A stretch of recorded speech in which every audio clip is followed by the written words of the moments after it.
Welcome back to Simply Southern and another Rural Roundup of agricultural news. Every year at the end of March, the U.S. Department of Agriculture's National Agricultural Statistics Service releases a Prospective Planting Report summarizing the intentions of the country's row crop farmers. Here in Alabama, farmers are expected to plant around 430,000 acres of cotton. That's a 13% increase over last year's cotton acreage. Experts believe this increase may be due to relatively lower expenses for growing cotton versus other kinds of crops. The report also states an expected 3% increase in peanut acreage. Corn and soybeans will still cover more than 300,000 acres of land here in Alabama, but that number represents a 6% decrease in corn and a 9% decrease in soybeans. There's good news about agriculture from a recent Environmental Protection Agency study about greenhouse gas emissions. The EPA report showed that between 2021 and 2022, American agriculture reduced emissions by almost 2%. That included decreases in emissions from livestock, crop cultivation, and fuel combustion. Overall, total greenhouse gas emissions in the U.S. increased by 1.3%.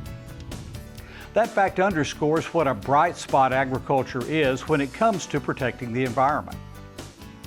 In early April, winners of Alabama Farm City student and county contests were recognized during a special awards luncheon in Auburn.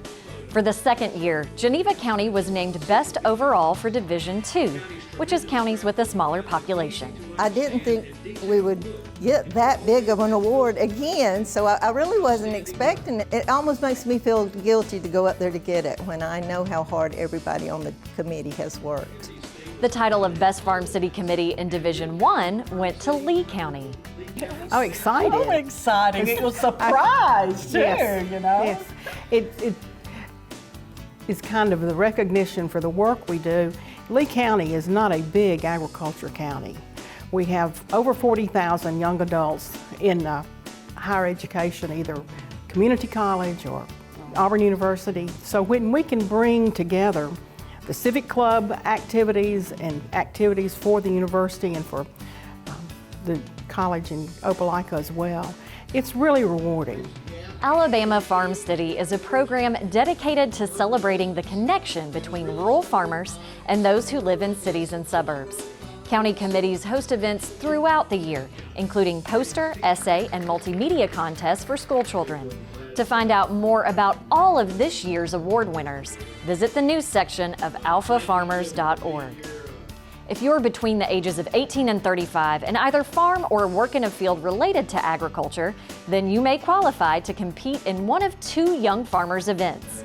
Excellence in Agriculture is a speaking contest. To qualify, you must make the majority of your income off of the farm. The Discussion Meet is a contest that simulates a committee meeting.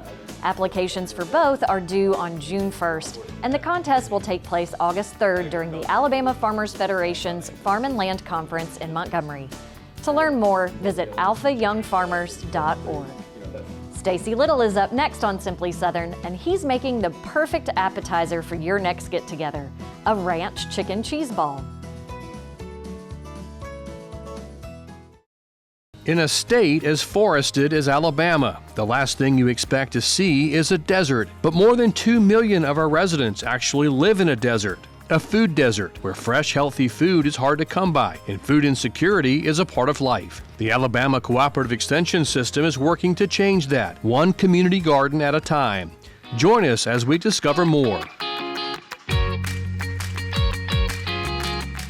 What started during the pandemic as a way for local gardeners to grow and share produce during uncertain times has become a model solution for tackling higher food prices. Alabama Extension Agent Bethany O'Rear has worked with the Grow More, Give More program since it started nearly 4 years ago and says she sees it as a way to battle food insecurity issues among an at-risk group, senior citizens. Senior citizens, those are the ones that are most at risk.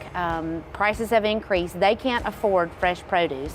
And so we wanted a way to provide these basically portable pop-up gardens in food desert areas to this vulnerable population. Grow More, Give More has installed nearly a dozen small-scale raised bed gardens at senior centers across the state, with more planned this year. They love to garden, and they haven't been quite, able to plant gardens. And so this is just something to keep them involved and for them to raise them some vegetables. Grammer worked with Bibb County Extension Coordinator Michelle Giddens, who saw a need in the Woodstock community and collaborated with other extension experts. We have a lot of programs around that are built kind of around that you can extend out into to help people make their lives better. Something that they may never have thought they could do before, you can do. For more information about Grow More, Give More, or to learn more about making your backyard garden productive, log on to aces.edu or visit your local extension office. What we eat, what we wear, it all starts somewhere. And if it's good, it usually starts with a farmer. And that somewhere is right here in Alabama. In a field, in a barn, on a tractor. Right now, there's a farmer starting something good for all of us. And it all starts right here in Alabama. There's no such thing as downtime when you own a farm. This is your land. You tend it and try to get the most from it, no matter the weather or time of day. It's been that way for generations. And for generations, your local quality co-op store has been there for you, with a full range of agriculture supplies and services, from feed to fertilizer, seed to grain storage, and the right hardware for any application. You'll always find what you need, plus friendly, knowledgeable advice at your local quality co-op store. There's one near you. For more Simply Southern, follow us on social media. And while you're online, visit our website, simplysouthern.tv.net. Simply Southern continues in a moment. Sweet Grown Alabama, we just saw it as such an amazing platform to be able to market for farmers and small Alabama businesses. Being a niche producer, a commercial mushroom laboratory, it's very important that we kind of get the word out about who we are. And Sweet Grown has been monumental in helping us do that. I think just support your local community, your neighbor. That's the backbone. Discover what's growing in your neck of the woods at sweetgrownalabama.org.